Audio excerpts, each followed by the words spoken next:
Well, hello everybody. Thank you so much for all coming today. It's great to have this wonderful audience, and thank you to everybody who's out there on Instagram and following and joining the live feed. Welcome. My name is Paul Loya. I'm the Deputy Director of Exhibitions and Collections here at the Long Beach Museum of Art. And today we're at our downtown campus here in downtown Long Beach. And I'm sitting here with Elka Perkins and Dominique Perkins. They're both from People's Pottery Project, which is a nonprofit organization in downtown LA now. It was in Glassdale Park for a number of years, founded there. But you guys both provide a platform for formerly incarcerated individuals in creating ceramic practices and creating tableware and other ceramic vessels. So, yeah, so welcome. Sorry, you had to battle traffic down here today. So. We're not going to talk about that anymore. Right. So, anyways, you guys are both. So, People's Pottery Project. I brought them in today because I felt that they're participating in our exhibition in the fall at our Ocean campus, where they'll be. We invited 5 to 6 nonprofit organizations from around Southern California who are community first led organizations, and brought them as guest curators to create a exhibition or an installation that is grounded in their mission. So People's Pottery will be participating in that exhibition in the fall, which will open October 6th, and it'll be called Ordinary People. So we're excited to have them participating in that exhibition. So yeah. We're very grateful. Yeah, absolutely. And I found out about you guys through Tony Marsh when we were working on his exhibition last year. I was kind of telling him when it was just kind of this little small idea for an exhibition. I was like kind of telling him the groundwork of it, and he was like, "Oh, you should look at People's Pottery Project." And I was like, "Okay, cool." And so I looked up what you guys were doing, and it was amazing. The platform you guys have created and provided to individuals. So maybe for people who don't know about People's Pottery Project, do you want to speak about maybe the inception of it and kind of the mission of it? Yeah, so for People's Pottery Project, our mission is to employ and empower formerly incarcerated women, non-binary, and trans. We choose that group of individuals because 90% of the funding that is allocated towards reentry is geared towards men. So for the rest of us, and that's probably based on numbers, the number of prisons versus the number of prisons for women, non-binary and trans. So when we focus on that group of individuals, there's not very much support. And coming out of prison, you do need support. The logistics are, if you don't have support, if you don't have a job, if you don't have a healthy space, then of course statistically you are just going to be another number. The recidivant rate jumps, and we are returning back into prison. So to afford them a space where they can actually be in the studio, be surrounded by other formerly incarcerated, and also be supported by the public, especially the art community, who supports us wholeheartedly, and not be biased or judgmental. They see our work and like, "Oh my gosh, your work is so beautiful," It's like we're like, "Oh, well, we're formerly incarcerated. Who cares about that? Your work is beautiful. How can we support you?" So in having this platform and finding the support that we've got through the art community, it gives people who just get out of prison a safety net, because, what we learn in prison is we're discriminated, dehumanized, desensitized, defeminized. We are just everything but human beings in prison. So to come out here and see that these are not people that exist everywhere in the world, there's really truly good people that would support you. It's just an amazing feeling. It's a different sense of healing, and to afford them that opportunity where they can build community, build healthy communication skills, and have a jump start at becoming successful because people believe in them. We have hosted over 180 participants, and we have a 0% recidivism rate. Everybody that has come through there, we've used them as a catapult to other jobs. Like, other artists have connected with us to where after they're done training and doing what they do, if they don't want to stay at People's Pottery and say they want a different job, they accept them. They hire formerly incarcerated. So it's just an amazing feeling. And then to be in LACMA, Long Beach Museum of Art, SF MoMA, the Hammer. At first we were like, "Ooh, what are those? What's LACMA?" And they're like, "You don't know what LACMA is?" No, we don't. What's LACMA? We're in prison. So it's like, everybody wishes they could be in there. I'm like, really? Yeah. So just basically from perspective of our organization, Elk and I was offered the opportunity to do something that we honestly didn't believe that we can do. And it ended up being successful. I mean, to have our community accept us for who we are and don't hold it against us. I mean, that's a beautiful experience, and we're hoping our mission is to target the people who have been in similar situations as we have been and try to show them, like, you know, hey, look at you. I mean, if you look at us, there is opportunity for you, you know, and we have that here for you. So, you know, if you need any help or support, we're here for you. We also work with different organizations. We work with alongside attorneys that help other individuals like us get out of prison and become successful for when they get out.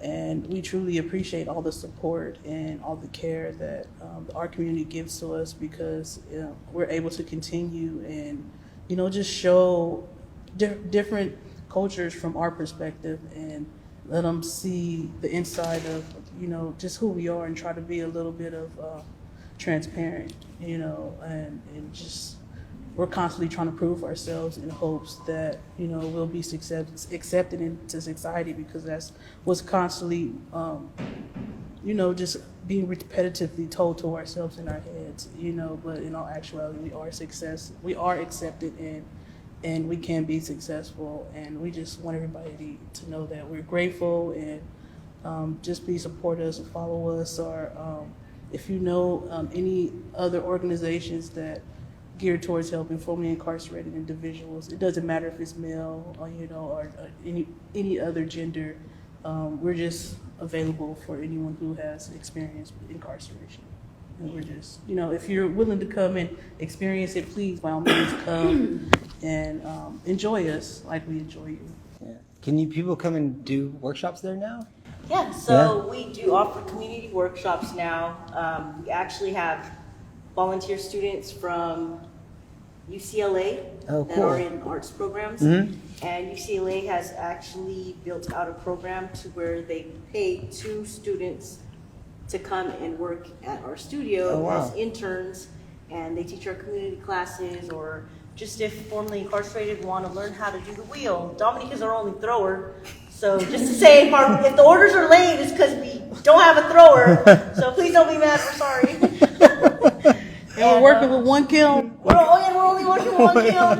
Which is why when I visited, you had like 3. No, we had 3, but now we're down to 1. Oh my gosh, so it's crazy. And then we just we normally buy our glaze from somewhere. I guess I'm not sure. I'm not going to say this. Sure. And that batch was bad. Oh yeah. Yeah. So all of the normal color that we normally get, we've just had a rough, literally like 2 months. Wow. We couldn't get clay for a while. Because of the rain. Because of the rain? Yeah. Wow. When it was raining really hard, so the minerals that they used to make the clay, they were too wet, and then the trucks couldn't get up there, and even when the trucks got up there, nothing was dry enough for them to transport, and it was it was, so we've had a rough, and I know there's a lot of people mad at us right now, and I'm so sorry. I truly, I'm sure they understand. It's out of your control. I'm getting bad emails, I'm so sorry. Where do you guys get your clay from? Laguna and Aardvark. Oh, okay. So Aardvark, they normally donate the clay to us. Oh, nice. We love working with Aardvark. They're also a nonprofit organization who has been lovely to us. Mm-hmm. There's nothing that we need that we can't get from them. They always are very attentive to us. Wow. I mean, Laguna's great too, but it's just, I mean, it's corporate. Yeah. Sure. Laguna's corporate opposed to Aardvark. It's a family-owned business. Yeah. And they support a lot of nonprofits. Yeah, amazing. Lynn is amazing, and her daughter. Yeah. And where are they based out of? They're based out of Santa Ana. Oh, okay. Is it Santa Ana? Yeah. I'm not sure. Yeah, I think it's Santa Ana. Cool. But how did you get involved with PPP? I mean, I know that's a long story, and I'll make this story short. Sure. But I know like Tony Marsh was also an advocate, so you can start with there if you'd like to. Molly Larkey as well. Okay. There were a couple of people involved with People's Pottery Project. Right. Molly Larkey, of course. We couldn't have we couldn't have ended up where we are if it wasn't for Molly Larkey, Alex Miller, Daniel Truffield, Eve, I forget her last name. There's a lot of people, Lauren Miller, Susan Bustamante, everyone's, we all came together and we created something beautiful. But Molly Larkey, if it wasn't for her, there would be no PPP. Yeah. And none of us are trained in ceramics. Right, yeah. How did you guys get into ceramics? How did that come about? So I was a lifer in prison, and when you're a lifer in prison, that means that you have to go in front of a board of prison terms to prove to them and sell yourself that you are capable of going back into society and you'll become something positive. Mm-hmm. So I was kind of like a mess up in prison, and I couldn't get a job letter. Like, one of the crimes is a job letter. Mm. So to try to write somebody, say, hey, I need a job letter. Well, when are you getting out? It's tentative, like a lot of people don't give a job letter for anything that says tentative on it, Right. But Molly Larkey, who worked for CCWP, she afforded me, I forwarded my resume, and she saw that I had welding on there. So she afforded me a letter to be her welding assistant because she makes metal sculptures. Right. So I came out and I started working for Molly, and one day she was like, hey, how would you guys like to take a ceramic class? I was like, no, I'm cool. I'd rather just weld, that's what I really love doing. Why did she want you to take a ceramics class? She just wanted us to take a ceramic class. Okay. And I was like, no, I'm cool, And she's like, I'll pay you. You'll pay us to take? She's like, yeah. I was like, Dominique, you want to go take a ceramic class? She said she'll pay us. Dominique's like, hell yeah. So we got paid to go to a ceramic class, which was taught by Alex Miller, Male Glaze. That's his, he's an artist. And Okay. his thing is Male Glaze. And it was an amazing, we got this lump of clay, and I'm like, what do I do with this? But it just seemed that when we were being told how to do the clay and everything, normally I'm always in my head thinking like, oh, they're going to judge me. People are judging me. They know I'm from prison. They can tell I'm from prison, And I was really shy about speaking my truth because I was scared of being judged. Yeah. But in working with the clay, all of a sudden I found I started telling stories from prison and opening up. And I didn't realize I was doing that because I was working with the clay. I stopped thinking and I was just talking. Yeah. So it was a different sense of healing that it brought. Yeah. So for me to feel comfortable enough to share certain things that happened in incarceration because of clay, I was like, oh man, this is a different healing process. And then one day we just kept making bowls, and then one day Molly was like, hey, how'd you guys like to be co-founders? We were like, what's a co-founder? Wow. And she's like, well, where the three of us are equally in part of business. And I was like, Dominique's like, hell yeah. I'm like, okay. That's my go-to. Yeah. I'm like, okay, well, we have a title, in prison, all we want is just a little title, and we feel a little better about ourselves. So, we really didn't know what co-founder is. And when we decided on People's Pottery Project and we started making bowls, one day we got an email from Hypoallergenic, and they did an article on us. And we're just like, what's that?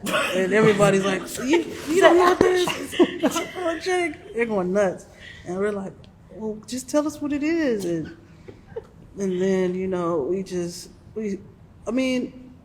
it's kind of hard to just live in your greatness, not knowing it, especially being where we come from.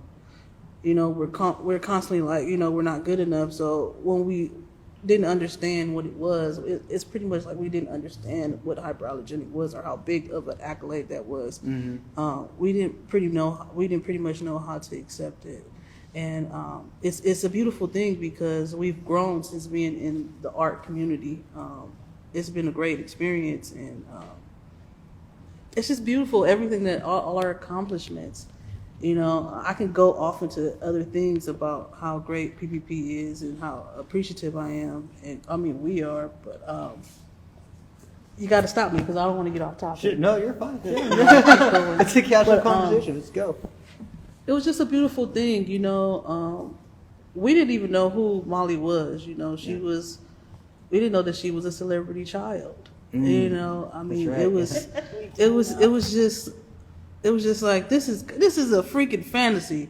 Here we are, we're formerly incarcerated, we get out of prison, and we're automatically accepted into society. And for this individual to ask us if we wanted to collaborate with her with such a great experience for other people to experience along with us, that has, like I said before, came from the same culture of people that we grew from. It was just a beautiful experience. I mean, it was a chance of a lifetime, and for it to be where it is in 4 years, no words can express the gratitude or how successful I feel. If I was to walk away from PPP today, I would feel grateful that with my flaws and the things that I've done to end up in incarceration, I got out and did something great. I just got out and did something that people look up to and society accepts. So, I'm just happy where we came from and what we've done. Yeah, and from that hypoallergenic article, we got such a big influx of orders. It was literally only 3 of us making products. Yeah. And then was once tough. we got that influx, but we didn't have very many orders either. Right. We weren't known. I think it was great. We were grateful for the pandemic because people were looking for things to do or things to believe in, because it was such a dark time during the pandemic where everybody wasn't used to being locked down, and we're used to being locked down, so we're like, what they tripping on, I guess at least you in the free world, and we're just like, everybody's like going crazy about being locked down, but I think people were trying to be inspired during the pandemic, trying to figure stuff out. So they were searching for things, and I think that's how we got found. And after that hypoallergenic article, literally, we had such an influx of orders from August to February, we couldn't even keep up. So we were able to hire 10 formerly incarcerated, and we were all working in one little studio, and we were making just the one product, which was the People's Bowl, and that's how it started. Okay. So it started with the People's Bowl. Yeah.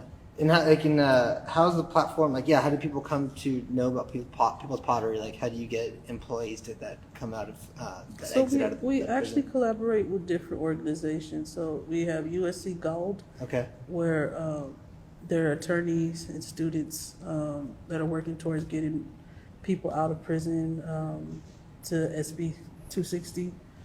Yeah. SB SB 260 and SB 261. And the lifer, I don't know the penal code for the drop LWOP or The AB 14, I think it's AB 1427.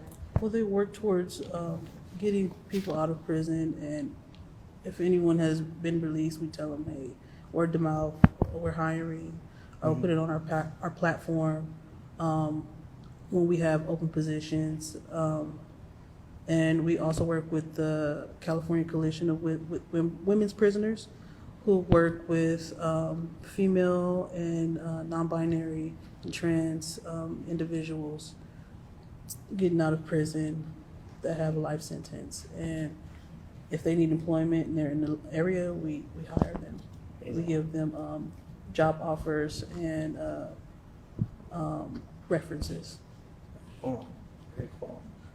When I was listening to a podcast with you both from the podcast Inside Out Radio, I don't know how long ago that was. That was a long time. Was it? I think that was in the beginning of our time. That was like 2020. Was it 2020? Okay.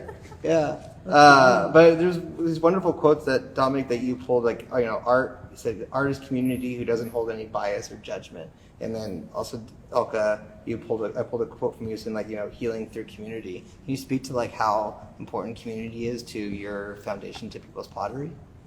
So for community, it's really important because, like I said, being incarcerated, formerly incarcerated, you're not used to community. Mm-hmm. You're used to being told what to do, how to do it, where to go, what you need. So much violations, we don't have rules. We're really not human beings in prison. Yeah. And to come out to community, it's one thing to come out to a family. I'm just going to say, I came out to my family. Yes, they were supportive, but they still, at the end of everything, they were like, don't do this or don't do that. It's they didn't know me, and I felt like a stranger in their homes, even though they're family, and they weren't supportive. You know, it was always like in the back of their head, I'm going to do the same thing over and over again. So I didn't get a fair chance. But when it's community like the art community, they're still strangers to me, just like my family is strangers, except I don't get the bias, I don't get the judgment, I don't get the ridicule. So it's a healthier transition. It was a healthier transition for me to have people believe in me and not have to deal with the ins and outs of how family, I mean, you have to literally prove over and over again, and even then it's still not enough, you know? And it's just really important, because if you don't, it was weird, we came up with this beacon, you know, like a lot of our people that have succeeded at People's Pottery Project and done whatever, it's like now they're beacons of the community, you know? But that was through support. That was through your support. That was through community support. But if we don't have that, if you break the word beacon down, it's be a con. So if we don't have the support, and I know it's funny, like I was actually stuck writing a speech and I just kept looking at that word and I seen that, I was like, what the heck, are they serious? So I started chopping it up and I was like, oh my gosh, and it's true, like without support, we just go back to doing what we normally know how to do, how to survive. You know, our survival skills kick in and we don't know any better but to be a con, you know?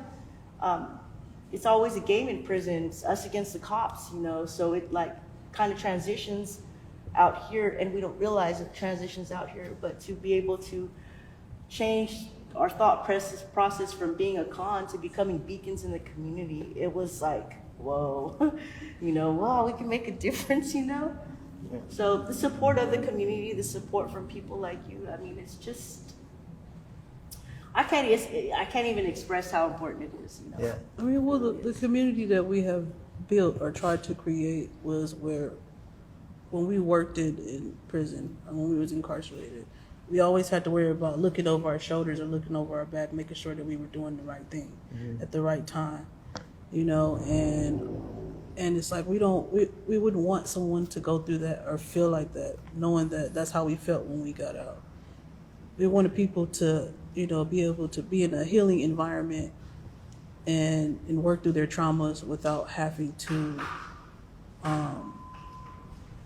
worry about whether or not, you know, they're not accepted. So we constantly encounter barriers where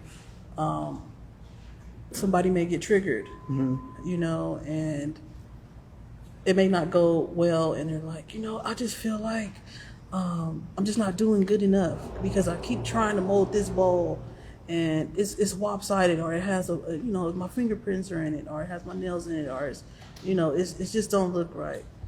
And we have to tell them constantly, like, you're doing great, you know, you're doing fine.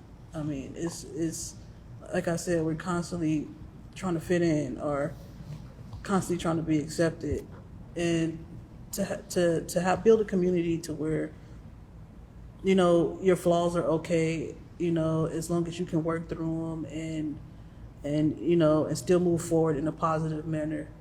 You know, I believe that that's a successful community of people. Yeah. You know, it's not just for the formerly incarcerated, it's for the people who also, you know, are our allies and want to come and experience us, or want to just live in the community and want to get some stress off their chest, or want to communicate effectively with their children or their family. You know, we want to build a community. We're still building towards it because we want it to be to where no one's being looked at or judged. Everyone's being, you know, accepted and doing a great job. You know, we already have so many burdens as it is, you know, to live in an environment to where you don't have to stress that you're not doing the right thing. I mean, that's an accomplishment for me. So that's the type of community that we strive for, where people are open and transparent about if they're going through things, that they can express it, you know, and still be okay and be able to move forward in life. Yeah, it's amazing, powerful. Thank you for that.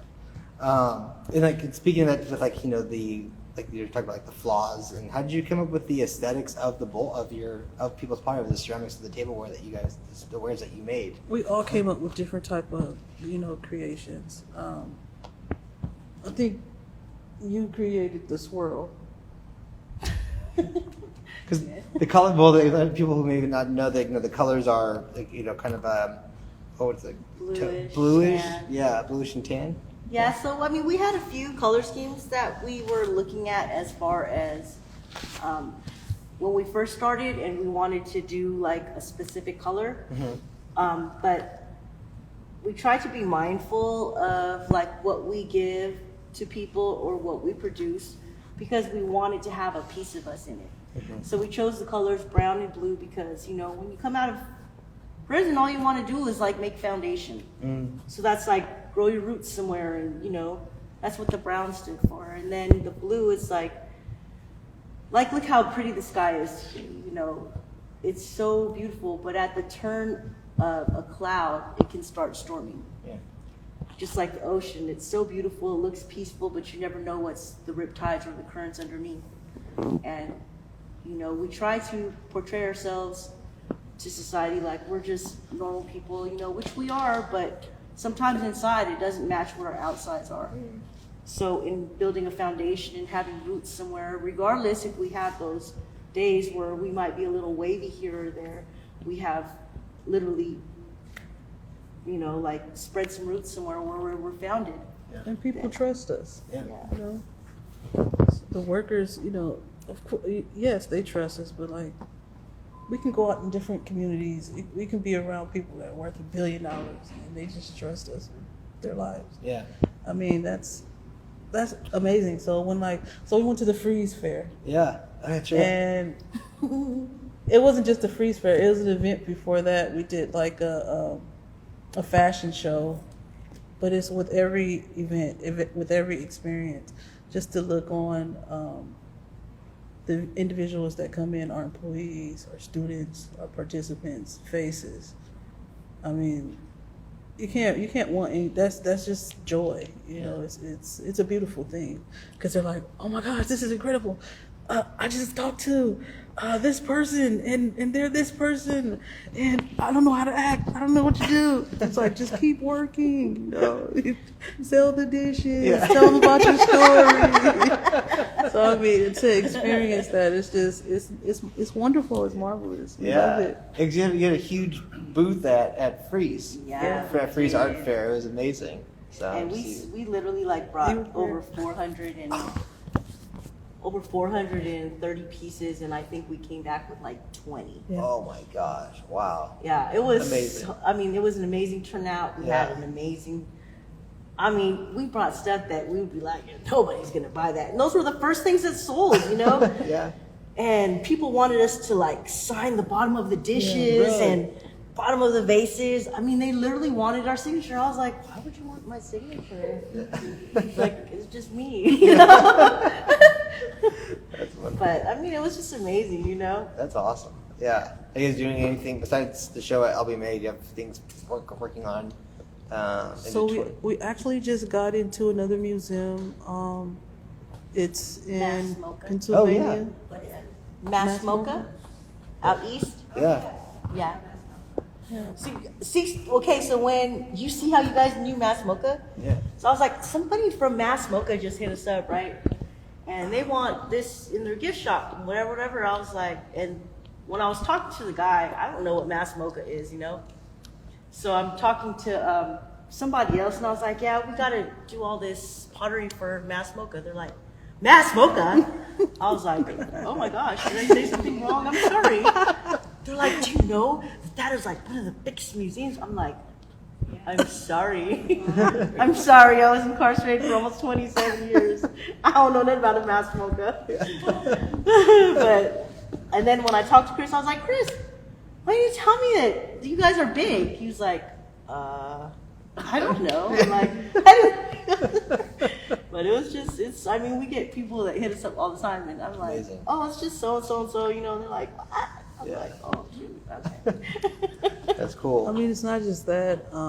Our grantees, our grantors, they want us to go with them to their resort and, and do a class with them. And it's Cool. like, this is amazing, like a resort where, we can finally work and play. We never get a day off. We're literally in the studio like 7 days a week. Wow.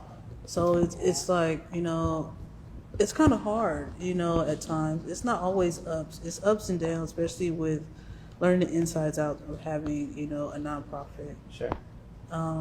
Because we're constantly fulfilling orders, and we're waiting for grants. It's always ups and downs. It's not always up. So it's like we're trying to budget the money right, make sure that we can pay our employees. We had went over our budget and ended up giving all our employees raises because they're doing such a great job, and we wanted them to see that they were doing a great job. And we didn't want to take it away from them. So it was like they were out of work for a whole month. And it just hurt. It crushed us. And we're just trying to like, hey, what can we do? Okay, so Roy's in Ojai, they want us to do this. Or they want us to do an order over here. Or we got a order for 900 cups. We got to do this. Or we got to do that. And we're just trying to fulfill all these different orders because it's not just us successful. We want our whole organization to be successful and to live in their glory. Because at the end of the day, everybody, if given the chance, we can all be successful. We just have to take care of our people. And we're all the same. Like, we're all the same. We're no different. And when it comes to the art community, I feel like that. It doesn't matter which building I walk into or who I'm around that's an artist. I'm accepted for who I am, and I love it. And I want to keep PPP going because everybody should experience this type of love. Especially from Tony Marsh. Right? Yes. Tony That's Marsh is Papa. our pawpaw. I'm sorry, I just had to put that out there. We do. He has oh man, Tony Marsh, he has his own life, him and MJ, and if I tell you, he always makes time for us. That's amazing. He's taught us so much, and he's helped us. When we started doing restaurant wear, we're like, how the heck are we going to make restaurant wear? This shit got to stack. Like, this don't stack, Yeah. It's leaning. Got dimples in Leaning, it. and then this side, we tried this way, and then now this side's droopy, and, restaurant wear needs to be like a certain thickness, a certain width, certain depth, certain feet. So we were like, I don't think this is for us. And I was like, Papa, we having problems. He's like, what's the problem? I was like, man, they want us to make these restaurant wear. He's like, I'm coming down to the studio. And he can be busy. He could be busy, so busy. 10 million but things to do. he come down to the studio and he's like, what do you need? What do they want? Let me talk to them. And he'll actually talk to them before he comes to the studio. Wow. And he'll come in our studio and he'll be like, whatever. 2 seconds later, literally, he's like, okay, this is the mold. This is what you got to do. Let's see how this works, Amazing. Like his problem solving skills and how he just Straight from heaven. he creates stuff in no seconds. Yeah. When we wasted 3-4 weeks clay, we don't even talk to this clay. We can't reuse it. It's dried out, it's leaning, Yeah. But yeah, Tony Marsh is amazing. That's He is amazing. amazing. Yeah. He is amazing. Yeah. But that's amazing. Yeah, amazing. He is a very hard man to get a hold of. After getting, It's crazy. He called me this morning. Did he? He was like, oh, since you don't call me, I was like, well, I thought you were busy. I mean, you have so much to do. He's like, well, I had to call you. And it was just crazy when I said, we're going to be in Long Beach today at the Long Beach Museum. He's like, which one? I was like, the only one they have. Yeah. He's like, no, there's one in downtown. We would have gone over there. Oh, my God. I thought I sent you the email. But anyway, yeah. You did, He was like, I'm going to try to come down there. But of course he can't. He has other things he has to do. But we're going to go pop up and do a drive-by on him real quick. Yeah, you should. Yeah, we haven't seen him in a while. He's been really busy. Yeah, he was working on some crazy installation and It's so beautiful. Yeah. Oh my God. It's amazing. 14-foot totem, modern totem poles. Yeah. They're, oh my Beautiful. God, so Yeah. beautiful. Yeah, he's been working on those for And they look like they glow. 6 months, something like that. Huh? They look like they glow. They Yeah. get right? Yeah. They're that's all so, white. oh my gosh. Yeah. Amazing. Yeah. So, should we open up for some questions? Do you have any questions? Any questions online? No? So you started with the South Park. Why you? What happened? We grew out of our space. We grew out of our space, so Molly, she afforded us a carport and a little hallway. The city came in and said that she has to take the carports down because they were illegal. And then we were in the hallway, and it was just, we had no room, and we were like in robust move. You know, everything was happening so fast, and the funding was coming in and everything. So when everything was turned over, she actually wanted to go back to doing her art, so she afforded Dominique and I the opportunity to transfer the business to mine and Dominique's name. Wow. And we got ourselves a studio. So we're actually in historic Filipino town off Beverly and Occidental, right next to a Thai parlor massage, Thai massage. But it's just, now we have a storefront, and then we have like the back parts where we have like our kilns, and then we have a little shipping area, and then where we do our classes and have the wheels. It's to have your own space, because that studio we shared with, she rented out to like 5 other artists over there, so it was like real crammed. But to have our own space is amazing. That's why we moved. New business, new location. It's ran by formerly incarcerated now. It was because before Molly and Daniel ran it, but now it's just ran by Dominique and myself. So we're still trying to learn the business, trying to learn admin work. So it's been rough, but it's exciting.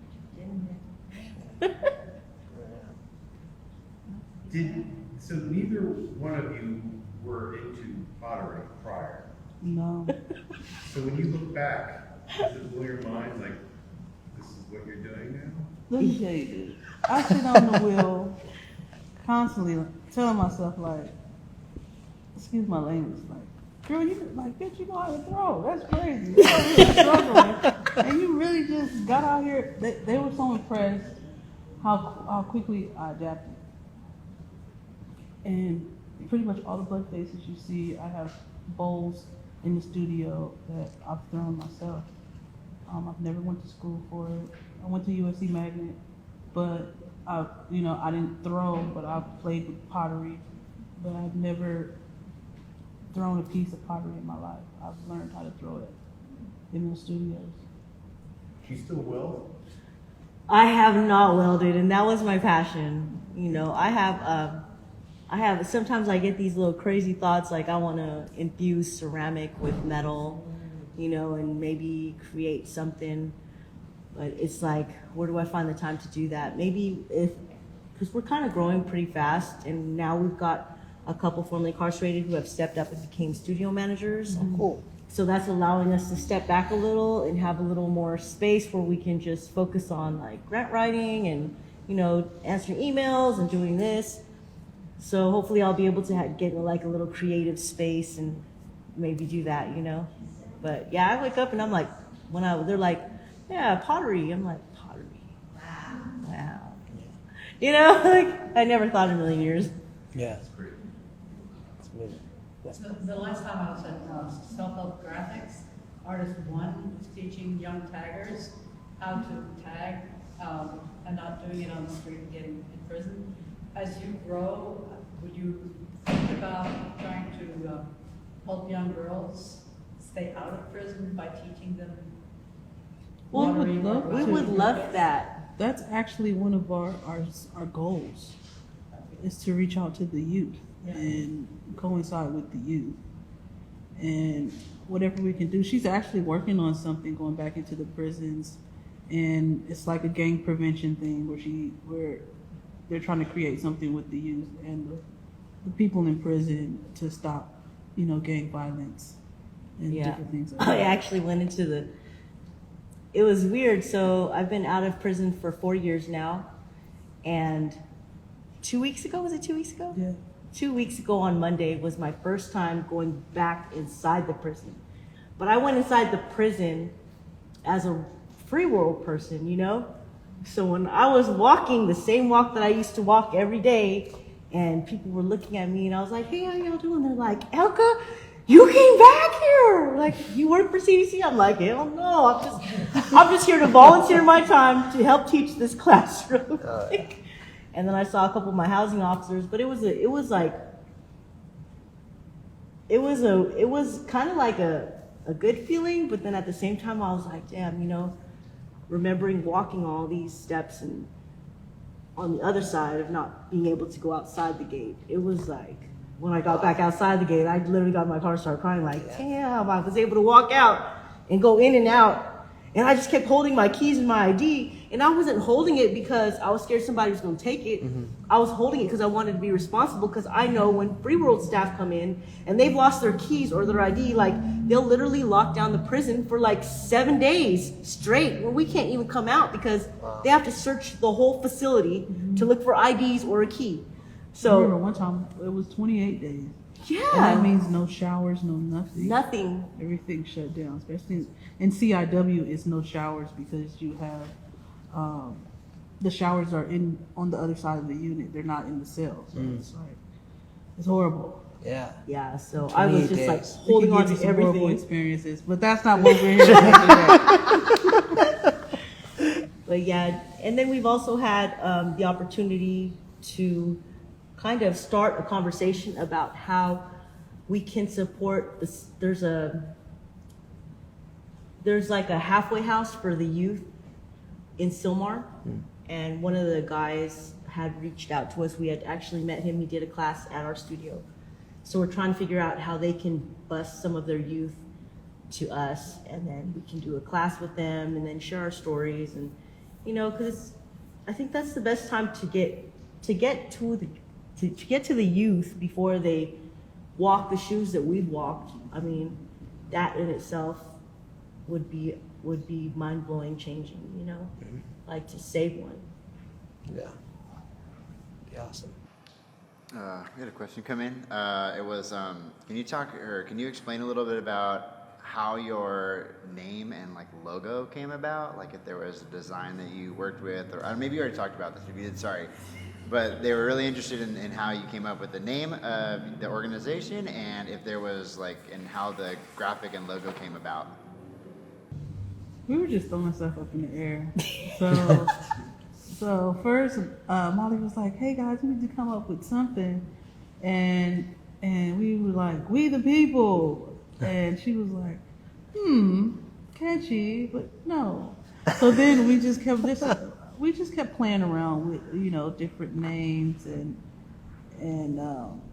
I don't know how we came about the logo. It's just, I think yeah. Molly came up with the logo. So what happened is when we finally came up with the name, so we didn't want to call ourselves an organization. We didn't want to call ourselves like having anything like with formerly incarcerated in the actual name, because we're trying to transition out of that. We're trying to give ourselves like abolitionists. yeah, we were trying to get the abolitionist side more into the name. So that's why we came out with People's Pottery Project. It's pottery. We wanted to be a project instead of an organization, and we're people, you know. We're not formally incarcerated. We didn't want to like brand ourselves like that. We wanted like you saying ordinary people, you know, like the exhibition. I mean, we're just people, so we wanted to call it People's Pottery Project. It gave us something.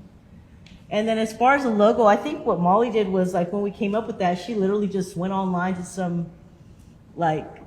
She just started doodling different Yeah, and then she came out with that, and then she actually sent it somewhere, and they gave us like a whole bunch to choose from.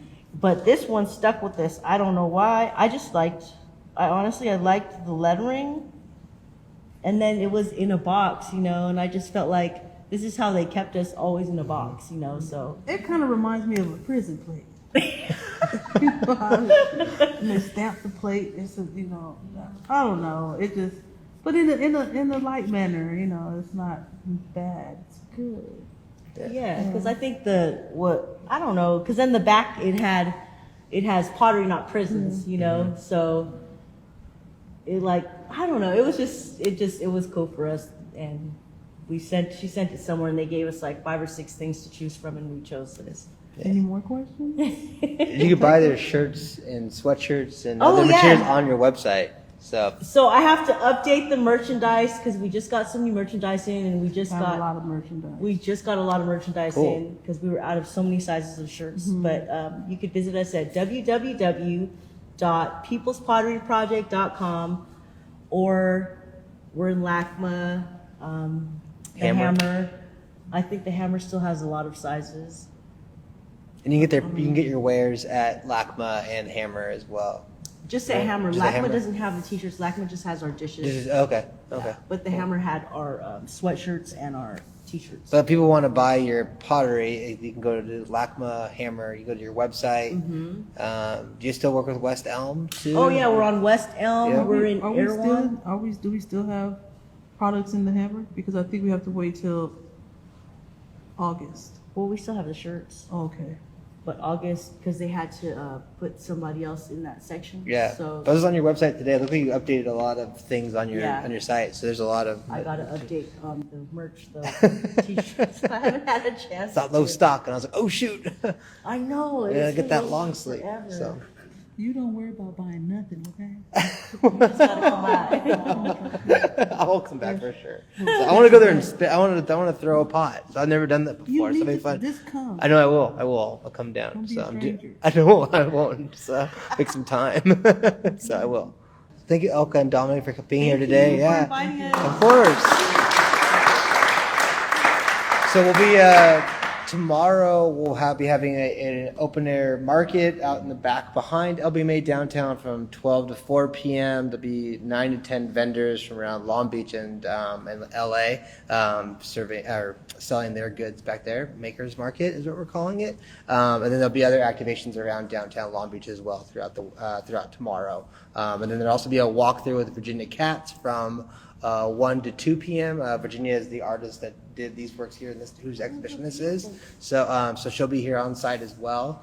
And there'll also be a family art making as well. So for Pride weekend as well. So that'll be really great, making hearts. And so there's a lot of things happening. And then on Sunday, we're doing another artist talk with Barbara Strassen over at Ocean Campus with Ron and Sue Ann Robinson sitting down with Barbara Strassen. So there's a lot happening this weekend, and we're really looking forward to having People's Pottery participate in the fall exhibition. Again, that opens October 6th, and it's called Ordinary People. And it'll be People's Pottery, Dalek Studios, Ambos Projects, Crenshaw Dairy Mart, Slangwich, and I feel like I'm forgetting one. And People's Pottery. So yeah. Anyways, it's fun. So we're looking forward to that exhibition coming up. So anyways, thank you again for tuning in. Thank you everybody for showing up. Really appreciate you all. So thank you.